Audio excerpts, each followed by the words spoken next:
Hello, my friends. This is Baal Kadmon, and I would like to thank you for watching and or listening to this podcast. This is a drive-by podcast based on an email from a reader of mine. I'm assuming they're a reader of mine. I don't know for sure, but they did send me an interesting question. Now, before I get into it, I would just like to tell you that this is somewhat of a controversial topic.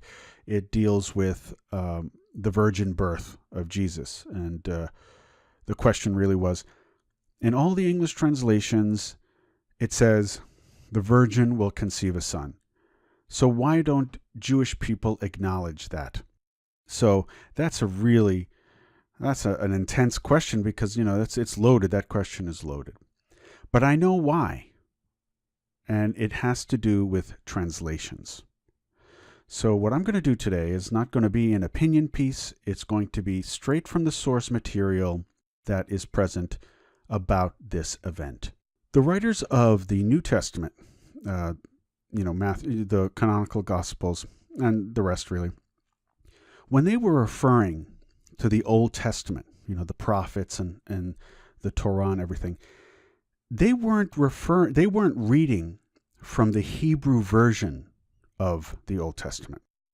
They were reading from a Greek translation called the Septuagint.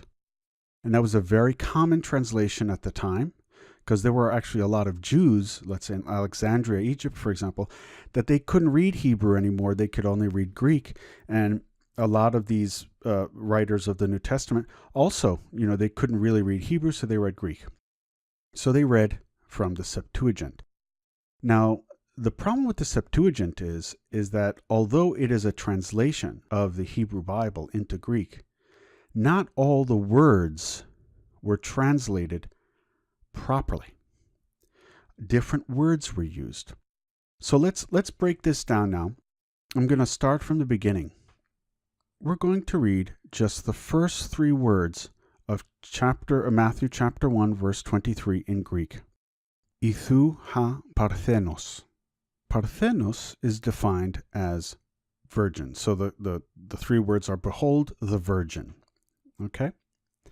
So now let's look at the Hebrew version of this verse. Well, not of Matthew, but the verse that Matthew is quoting from. And it says, Hine ha'alma. Behold the young woman, Alma. So how did Alma, which means young woman, and it says married or not married, it just expresses that she's young. How did that translate to virgin in Greek? And like I said, they did not use the Hebrew version of the Old Testament, but they used the Septuagint. Now let's look at the Septuagint and how they quoted this. And you're going to see that it's exactly the same way that Matthew quoted it. They're actually quoting it verbatim. It's Ithou ha parthenos. So you see, the New Testament was quoting from the Septuagint, not from the Hebrew Old Testament. So what happened in the translation, Alma was lost, and the word that replaced Alma was parthenos, which means virgin. Now, to be fair, the Septuagint does use parthenos to describe a young woman as well. But the proper word in Hebrew for virgin in the Bible is betulah. So the translators of the Septuagint sort of cut corners here. Instead of just saying, translating, distinguishing between young woman and virgin, they put it together and they just said, let's just lump them together, give it the same word, and it's parthenos. So this is why Jewish people don't acknowledge the virgin birth. And of course, there's many, many other reasons, but this is one of them. The in the Hebrew translation, there is no indication that the woman was a virgin. It just says she was a young woman. So you see how these translations can get a little bit complicated, and that's why I hate I hate reading these texts in English, because it just I lose my mind. I look at this and I'm like, oh my goodness, I can't even. It doesn't even match. In my upcoming book on Belial, the chapter on the Dead Sea Scrolls and how Belial is depicted there, the English translation was atrocious. I mean, I couldn't believe it. I was like, oh my goodness, who translated this? But it is a little difficult to translate, and I mentioned that in the book.